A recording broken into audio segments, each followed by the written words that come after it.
Hello friends. आज हम यहाँ पर सीखेंगे स्प्रेडशीट एप्लीकेशंस। उसके अंदर आज हम सीखेंगे format cells and range means की conditional formatting in MS Excel. तो आज हम यहाँ पर एक्सेल के अंदर कंडीशनल फॉर्मेटिंग कैसे यूज़ करना है वो हम यहाँ पर सीखेंगे। तो सबसे पहले हम समझते हैं कि कंडीशनल फॉर्मेटिंग क्या होता है। तो उसके लिए हम एक एग्जांपल के तौर पे ये स्टूडेंट की मार्कशीट लेते हैं और इसमें ये जो मार्कशीट है उसके अंदर हम यहाँ पर ऐसे सेल्स को हाईलाइट करना चाहते हैं जिसको 35 से कम मार्क्स हो। तो ऐसा अगर हमको करना हो तो उसके लिए हम यहाँ पर कंडीशनल फॉर्मेटिंग का यूज़ कर सकते हैं जो फॉर्मेटिंग कंडीशन के बेस पे होता है। तो उसको करने के लिए हमें क्या करना है, तो जो भी डेटा पे ये अप्लाई करना है तो सबसे पहले हम यहाँ पर वो डेटा शीट को सिलेक्ट कर लेंगे। फिर यहाँ पर तो हमें फॉर्मेटिंग करना है, वो फॉर्मेटिंग के लिए हम होम मेन्यू पे क्लिक करेंगे। वहाँ पर हम जाएंगे स्टाइल वाले ग्रुप में और यहाँ पर ये ऑप्शन है कंडीशनल फॉर्मेटिंग। अब इसके ऊपर हम क्लिक करेंगे तो कंडीशनल फॉर्मेटिंग के रूल्स यहाँ पर ओपन होंगे जिसमें ये हाईलाइट सेल रूल्स है और टॉप एंड बॉटम रूल्स है। हाईलाइट सेल रूल्स का मतलब होता है कि हमको अगर सेल को हाईलाइट करना है डिपेंड्स ऑन कंडीशन, तो हम यहाँ पर हाईलाइट सेल रूल्स का यूज़ कर सकते हैं जिसमें हमारे पास यहाँ पर ऑप्शन है greater than, less than, between, equal to. मतलब हमको यहाँ पर चेक करना है कि इससे ज़्यादा नंबर है तो उसको हाईलाइट करना है, इससे कम नंबर है तो उसको हाईलाइट करना है। तो उसके लिए हाईलाइट सेल्स रूल्स यूज़ करते हैं। दूसरा है यहाँ पर टॉप एंड बॉटम रूल्स। मतलब अगर हमको टॉप 10 यहाँ पर चाहिए या टॉप 5 या टॉप 3 चाहिए या ऐसे डेटा चाहिए जिसको जो टॉप 10% में आते हों, इस तरह के अगर हमको डेटा वहाँ पर चाहिए तो उसके लिए हम यहाँ पर top and bottom rules use करते हैं।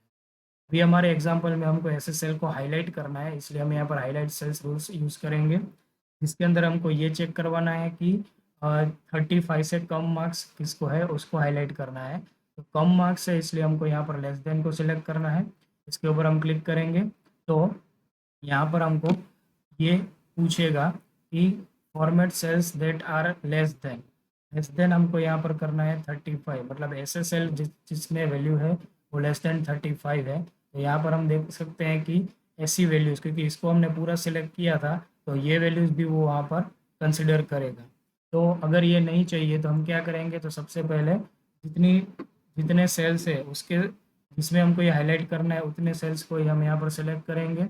Again conditional formatting, highlight cells rules, उसमें लेस देन में जाएंगे और यहाँ पर हम लिखेंगे 35। तो लेस देन 35 अगर हम लिखेंगे तो यहाँ पर ये रेड कलर में हाईलाइट कर देता है। मतलब ये फॉर्मेटिंग कर रहा है कि जो भी सेल के अंदर 35 से लेस मार्क्स है वो क्या होना चाहिए, light red field with dark red text.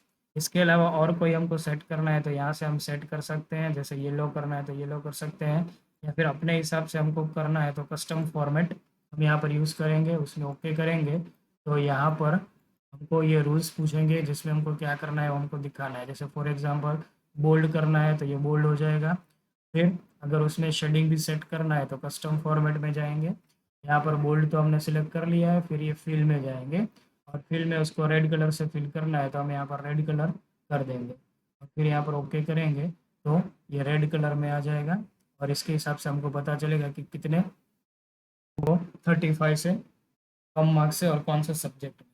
अब ये रूल्स यहाँ पर अप्लाई हो गया तो अब डेटा शीट में कहीं पर भी हम चेंज करेंगे तो वो ऑटोमेटिकली अप्लाई हो जाएगा। सपोज इसको हम यहाँ पर 32 कर देते हैं और यहाँ पर एंटर करते हैं तो ऑटोमेटिकली वो रूल्स यहाँ पर अप्लाई हो जाएगा। मतलब 35 से लेस जितने लोगों को मार्क्स है वो सभी इस तरह से हाईलाइटेड हो जाएंगे। इस तरह से हम यहाँ पर कंडीशनल फॉर्मेटिंग का यूज़ कर सकते हैं एक्सेल में। Thanks for watching video.